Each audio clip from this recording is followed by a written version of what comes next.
November 15, 1989. Perry County, Kentucky.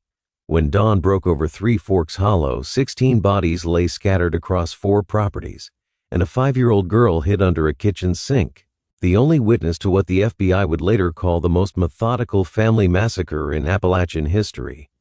The killers were not strangers. They were neighbors. They were the Bennett clan, and they believed to the very end that they were righting a wrong. This is not a story about monsters. This is a story about 4 men, a father and his 3 sons, who crossed a line so final, so absolute, that it erased 16 lives in a single night. The question that haunts Perry County to this day is not whether they did it. The question is, in a place where the law had failed for generations, where poverty ground families into dust and the courts sided with whoever had money, can you call what happened murder, or was it justice delivered by desperate hands?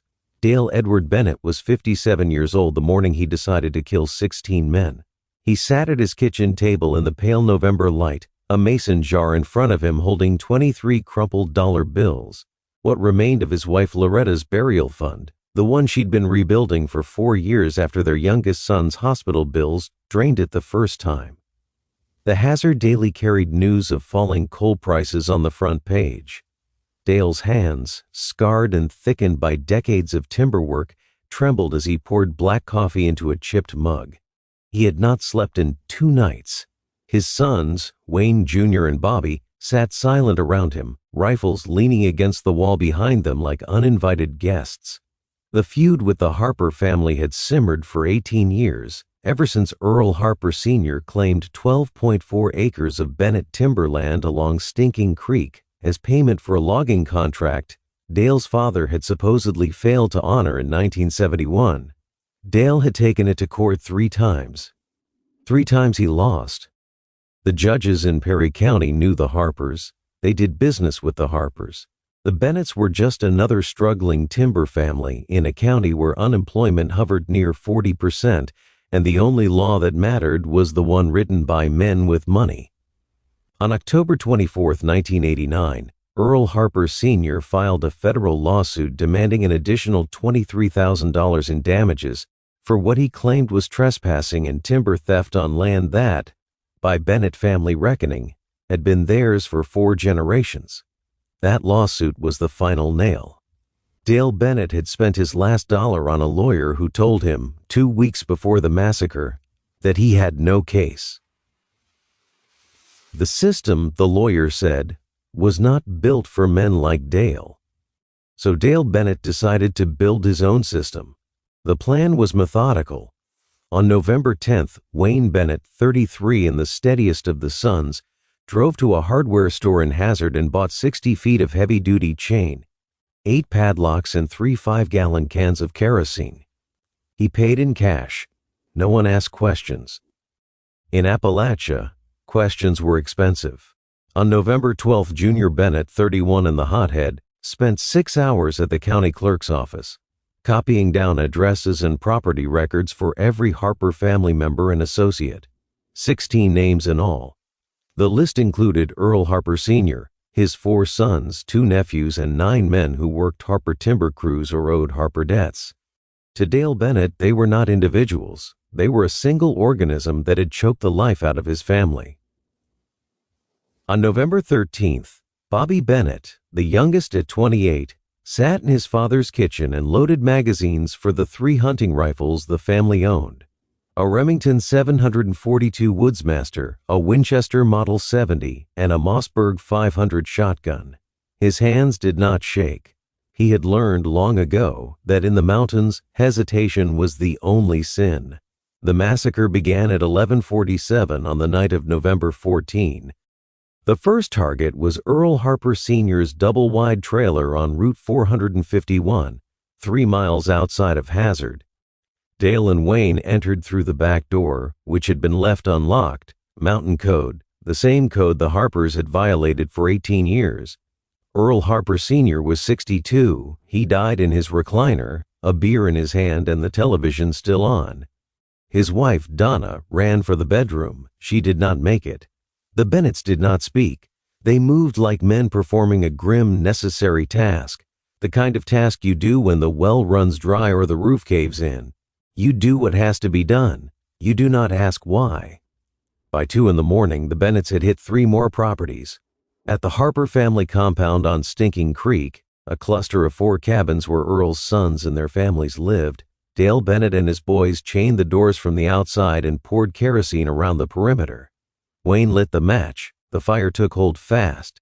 Inside, 7 people woke to smoke and flames and doors that would not open. They screamed. The Bennetts stood in the tree line 50 yards away and watched. Junior Bennett later told a court-appointed psychiatrist that he thought about his mother's burial fund, about the $23 in the jar, about the 4 years it had taken to save even that much, and he felt nothing. He said it was like watching a building burn down in a movie. He said it did not feel real. Sarah Harper was 5 years old. She survived because her mother, Linda Harper, shoved her into the space under the kitchen sink and told her to stay silent no matter what she heard. Linda Harper died trying to break through a chained door. Sarah stayed under that sink for 6 hours, surrounded by the smell of smoke and kerosene and something worse, something she would spend the rest of her life trying to forget. When the fire crews arrived at dawn, they found her there, unresponsive, her hands still covering her ears. By sunrise on November 15th, 16 people were dead. The Bennetts had driven back to their own property, cleaned their rifles, and sat on the porch, waiting. They knew the law would come. They had always known. Dale Bennett told his sons as the first patrol car pulled up the dirt road that they had done what the courts would not. He said they had honored their family. He said it was over now. Wayne Bennett cried. Junior Bennett stared at the ground. Bobby Bennett asked his father if they would go to prison. Dale Bennett said yes, but that did not matter anymore. What mattered was that the debt had been paid. The trial lasted 4 weeks. The evidence was overwhelming. The Bennetts did not deny what they had done. Dale Bennett, when asked by the prosecutor why he had killed 16 people, said only this: "Because the law failed us. Because a man has to protect what is his. Because if you let them take everything, you ain't got nothing left but shame." The jury deliberated for 90 minutes. Dale Bennett was sentenced to 11 consecutive life terms without the possibility of parole.